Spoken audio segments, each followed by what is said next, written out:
Hello guys, share ko lang tong video. So ito yung last travel ko noong 2024. Grabe yung pinagdaanan ko dito. Ito yung unang pagkain ko na dumating.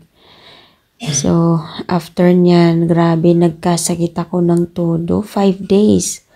So itong video na to ay nagawa ko bago yung inatake ako ng ubo. Grabe, ang lala.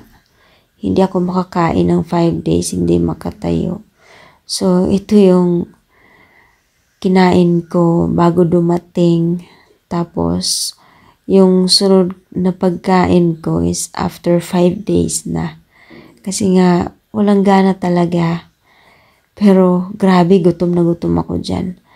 Kaya naubos ko talaga yung sabaw, yung pinaka the best para sa akin. Tapos, inuna ko last na yung sandwiches. So, ayun lang. I-share ko lang. Happy New Year!